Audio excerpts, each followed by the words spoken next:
70 kilometre जंगल के कच्चे और कठिन मार्ग पर चलने के बाद श्रीपाल राजा एक गलती कर देते हैं। करीब 70 किलोमीटर जंगल में चलने के बाद श्रीपाल राजा के मन में शंका हुई कि ये छोटे बछड़े परमात्मा का वहन करते होंगे, क्योंकि रथ और बछड़े दोनों की आवाज नहीं आ रही है। उसी वक्त राजा ने देखा कि आगे एक वट वृक्ष के पास मोड़ है और उस मोड़ पे राजा ने तिरछी नजर से परमात्मा को देखने की कोशिश की और यही गलती के कारण परमात्मा उसी वट वृक्ष के नीचे करीब 9 फुट ऊपर स्थिर हो गए। राजा ने कई प्रयास किए, लेकिन परमात्मा रथ में विराजमान नहीं हुए। राजा ने फिर से 3 उपवास किए और नागराज धर्मेंद्र प्रकट हुए। उन्होंने राजा को कहा कि यह आपकी परमात्मा की शक्ति पे हुई शंका का परिणाम है, इसीलिए परमात्मा अब आपके नगर में नहीं पधारेंगे। अगर आपको परमात्मा जगहित कल्याण हेतु चाहिए तो आपको यही जिनालय बनाकर परमात्मा की प्रतिष्ठा करनी होगी।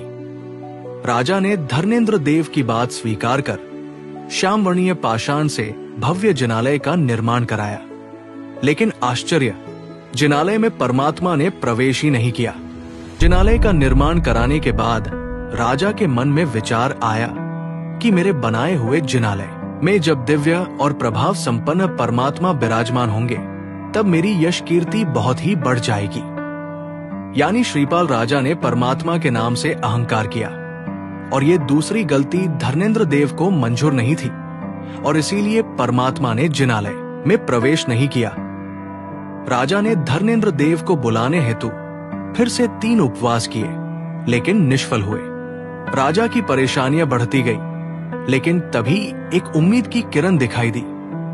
अत्यंत ज्ञानी जैनाचार्य श्री अभय देव सुरीश्वर जी देवगिरी यानी आज के दौलताबाद में विराजमान थे।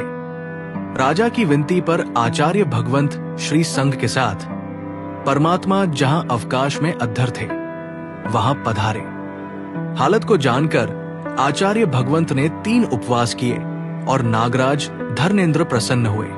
जब आचार्य भगवंत ने परमात्मा के प्रवेश के बारे में पूछा तब धर्मेंद्र देव ने राजा की गलतियां बताई, लेकिन साथ ही कहा कि अभी भी एक मार्ग है जिससे परमात्मा का प्रवेश हो सकता है। धर्मेंद्र देव ने कहा, अगर आप परमात्मा को प्रतिष्ठित करना चाहते हो तो एक और जिनालय सभी के सहयोग से बनाओ जिसमें परमात्मा का प्रवेश शक्य होगा। आचार्य भगवंत की प्रेरणा से पधारे हुए भक्तों के सहयोग से एक छोटे मंदिर का निर्माण हुआ। विक्रम संवत 1142 माघ शुक्ल पंचमी के दिन यानी आज से 937 वर्ष पूर्व आचार्य भगवंत अभयदेव सुरीश्वर जी और श्री संघ की उपस्थिति में देवों द्वारा श्री अंतरिक्ष जी पार्श्वनाथ प्रभु का आकाश मार्ग से जिनालय में प्रवेश हुआ और प्रतिष्ठा संपन्न हुई। प्रतिष्ठा के बाद परमात्मा आसन से लगभग 5 इंच अवकाश में अद्धर रहे। विराट दुर्गम ऐसे जंगल में परमात्मा की पूजा, सेवा, अर्चना एवं देखभाल हेतु राजा ने श्रीपुर नगर बसाया, जिसका आगे चल के शिरपुर नाम हुआ। कुछ इस तरह अंतरिक्ष जी पार्श्वनाथ प्रभु का पूरा इतिहास पद्मावती देवी ने भाव विजय जी महाराज साहब को बताकर कहा कि ऐसे प्रभावी परमात्मा के दर्शन से आपकी आंखों की रोशनी प्राप्त हो सकती है। दूसरे दिन सुबह भाव विजय जी महाराज साहब ने पद्मावती देवी ने बताई हुई सारी बात अपने गुरु भाई को बताई और व्याख्यान के माध्यम से ये बात पाटन के श्री संघ में भी प्रसारित हुई। परमात्मा के दर्शन हेतु गुरु भगवंत ने विहार निश्चित किया और श्री संघ भी उनके साथ जुड़ा। एक मंगल प्रभात को श्री संघ के साथ पूज्य भाव विजय जी महाराज साहब ने यात्रा प्रारंभ की। कई दिनों के प्रवास के बाद पूरा संघ अंतरिक्ष जी दादा के जिनालय पहुंचा और दादा की तेजस्वी प्रतिमा का दर्शन किए, लेकिन पूज्य गुरुदेव अंधेपन के कारण परमात्मा के दर्शन नहीं कर पा रहे थे। उन्होंने परमात्मा से अंतर मन से याचना की, अपने कर्मों की माफी मांगी और तभी चमत्कार हुआ।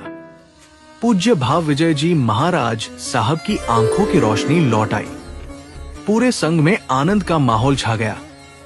रात को पद्मावती देवी ने प्रकट होकर श्री संघ के सहयोग से जिनालय का विस्तार करने की बात गुरुदेव को की और गुरुदेव की प्रेरणा से श्री संघ ने बात का स्वीकार किया।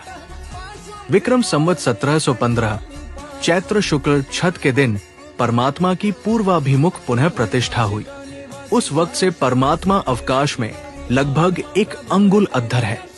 अंतरिक्ष जी पार्श्वनाथ प्रभु का ये पूरा इतिहास अंतरिक्ष जी पार्श्वनाथ महात्म्य नाम के ग्रंथ में 144 संस्कृत श्लोक के द्वारा लिखा गया है।